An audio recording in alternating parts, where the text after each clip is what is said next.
சமைக்கும்போது ஒரு லவ்வோட சமைக்கணும்டா. அதான் பாதி ருசியே. வெங்காயம் நறுக்கும்போது கூட ரசிச்சு நறுக்கணும், லவ்வோட. வணக்கம், வெல்கம் டு இன்லாஸ் சமையல். இன்னைக்கு நம்ம பார்க்க போகிற ரெசிபி முட்டை சாதம். முட்டை வந்து நிறைய வெரைட்டியில் செஞ்சுருப்பாங்க. நான் செய்ய போகிறது வித்தியாசமாக இருக்கும். அதை எப்படி செய்யலாம், அதுக்கு என்னென்ன பொருள் தேவைங்கிறத சொல்லிடுறேன். நான் வந்து ஒரு 4 உருளைக்கிழங்கு சின்ன சின்னதாக கட் பண்ணி அதில் உப்பு, மஞ்சள், மிளகாத்தூள் போட்டு பெரட்டி எண்ணெயில் பொரித்து அள்ளி வச்சுருக்கிறேன். அதே மாதிரி 4 பெரிய வெங்காயம் பொடிசாக கட் பண்ணி வச்சுருக்கிறேன். 3 பச்சை மிளகா சின்னதாக கட் பண்ணி வச்சுருக்கேன். தாளிக்க கொஞ்சம் கருவேப்பிலை, 3 முட்டை எடுத்துருக்குறேன். இதுக்கு நமக்கு எத்தனை முட்டை வேணாலும் சேர்த்துக்கலாம். சாதம் கிளறதை பொறுத்து இருக்குது. வாங்க எப்படி செய்கிறதுன்னு பார்க்கலாம். இப்போ நம்ம ஒரு பெரிய கடாய் ஒன்று அடுப்பில் வச்சாச்சு. வந்து எண்ணெய் இந்த கலரில் இருக்குதுன்னு பார்க்காதீங்க. நான் அந்த உருளைக்கிழங்கு போட்ட எண்ணெய் அதில் செஞ்சால் டேஸ்ட்டாக இருக்கும். வேஸ்ட் பண்ணக்கூடாதுன்னு அந்த எண்ணெயை சேர்த்துருக்கேன். அது வந்து ஒரு கரண்டி எண்ணெய் இருக்கும். இந்த கரண்டியில் ஒரு கரண்டி இருக்கும். இப்போ கடுகு உளுத்தம்பருப்பு சேர்த்துக்குவோம். 1 ஸ்பூன் கடுகு உளுத்தம்பருப்பு, அப்புறமா கருவேப்பிலை, பச்சை மிளகா, அடுத்து நம்ம கட் பண்ணி வச்சுருக்கோம் இந்த வெங்காயத்தை சேர்த்துக்குவோம். இந்த சாதம் வந்து மதியானம் லஞ்சுக்கு, குழந்தைங்களுக்கு, ஸ்கூலுக்கு எல்லாருக்குமே கொடுத்து விடலாம், நல்லாயிருக்கும். நம்ம தொட்டுக்கிறதுக்கு எதுவும் தேவையில்லை. இதுவே அதில் இருக்கிற உருளைக்கிழங்கு, முட்டை அதை வச்சே தொட்டுக்கலாம். இந்த மாதிரி பண்ணி நீங்கள் சாதம் கலரி கொடுத்து பாருங்கள், சூப்பராக இருக்கும். வீட்டில் சாப்பிட்றதுக்கும் நல்லாயிருக்கும். இப்போ இந்த வெங்காயம் வந்து நல்லா வதக்கிக்கணும். கொஞ்சம் உப்பு சேர்த்துக்கிறேன் வதங்குறதுக்கு. 1 ஸ்பூன் உப்பு. நான் வந்து உருளைக்கிழங்கு உப்பு போட்டு பொரிச்சிக்கிறதுனால 1 ஸ்பூன் தான் சேர்த்துருக்குறேன். நல்லா இதை வதங்க வச்சுக்கலாம். நீங்கள் ஒரு 4 பேர் 5 பேருக்கு செய்யணும்னா ஒரு 6 முட்டைக்கு செஞ்சீங்கன்னா ரொம்ப நல்லாயிருக்கும். நான் வந்து எங்கள் வீட்டில் ஒரு 3 பேருக்கு செய்கிறதுனால 3 முட்டை தான் ஊற்றுறேன். இப்போ இது வந்து ஒரு 5 நிமிஷம் நல்லா வதங்கட்டும். பாருங்கள், இந்த அளவுக்கு வதங்கினா போதும். நமக்கு நம்ம முட்டையை உடைச்சி ஊற்றும்போது இன்னும் கொஞ்சம் வதங்கிடும் நல்லாவே. இப்போ நான் வந்து இந்த மசாலா தூள் சேர்த்துக்க போகிறேன். ஒரு 1/4 ஸ்பூன் மஞ்சள் தூள். இதெல்லாம் சேர்க்கும்போது அடுப்பு வந்து கொஞ்சம் சிம்மில் வச்சுக்கோங்க. 1/2 ஸ்பூன் தனியாத்தூள், 1 ஸ்பூன் மிளகாத்தூள், 1/2 ஸ்பூன் ஜீரகத்தூள்,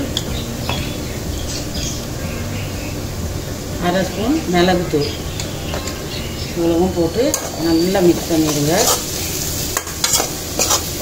இந்த மாதிரி மிக்ஸ் பண்ணிவிட்டு இப்போ அதில் வந்து உருளைக்கிழங்கையும் சேர்த்துருவோம்.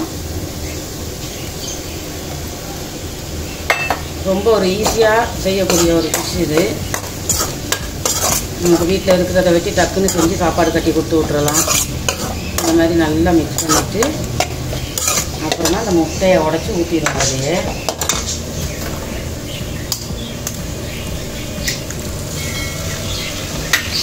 முட்டை எத்தனை போட்டாலும் சரி, வெங்காயம் எவ்வளோ போட்டாலும் சரி, நல்லா டேஸ்ட்டு கொடுக்கும். முட்டையை போட்டதுக்கப்புறம் அடுத்து கொஞ்சம் ஃபாஸ்ட்டாக வச்சுட்டு நல்லா இந்த மாதிரி கிளறி விட்டுருங்க எல்லாத்தையும் ஒன்றா.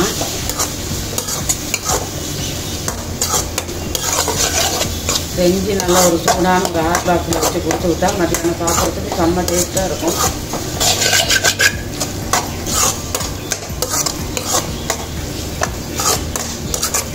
பாருங்க, நல்ல பொலன்னு கிழங்கும் உடையாமல் சூப்பராக வந்துடுச்சு. நல்ல வாசனையாக இருக்குது. ஒரு 2 சொட்டு லெமன் சேர்த்துக்குவோம்.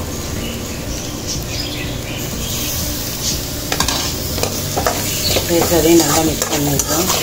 கொஞ்சோண்டு ஒரு 2 சொட்டு லெமன் சேர்த்திங்கன்னா டேஸ்ட்டாக இருக்கும். அவ்வளோதாங்க, 5 நிமிஷத்தில் வேக முடிஞ்சிச்சு. அடுப்பு ஆஃப் பண்ணிவிட்டு நம்ம இதில் சாதம் போட்டு கிளறுவோம். பாருங்கள், இப்போ இதில் வந்து நான் சாதம் சேர்க்க போகிறேன்.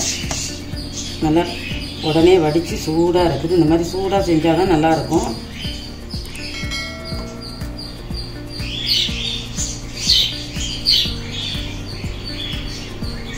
சுட இருக்குது.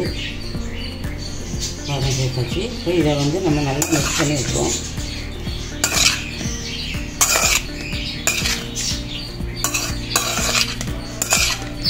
நம்மளே வீட்டில் செஞ்சு வீட்டில் இருக்கிறவங்க சாப்பிட்றதுக்கும் நல்லாயிருக்கும். செஞ்சு குழம்பு வைக்க நம்மளுக்கு கொஞ்சம் லேட் ஆகுது அப்படின்னா இந்த மாதிரி செஞ்சு சாப்பிட்டுக்கலாம். பாருங்கள், இப்போ சூப்பரான சுவையான ஒரு 5 நிமிஷத்தில் செய்யக்கூடிய ஒரு முட்டை சாதம் ரெடி ஆயிடுச்சு. இதே மாதிரி நீங்களும் செஞ்சு பாருங்கள். செய்து உங்கள் பிள்ளைகளுக்கும் கொடுங்க, நீங்களும் சாப்பிடுங்க. ரொம்ப டேஸ்ட்டாக இருக்கும். ரொம்ப நேரமும் எடுத்துக்காது நமக்கு இதை செய்கிறதுக்கு. செஞ்சு பார்த்துட்டு கமெண்ட் செக்ஷனில் சொல்லுங்கள். எங்கள் இந்த சமையலுக்கு சப்போர்ட் பண்ணுங்கள், சப்ஸ்கிரைப் பண்ணுங்கள். ஓகே, பாய். சமைக்கும் போது ஒரு லவ்வோட சமைக்கணும்டா, அதான் பாதி ருசியே.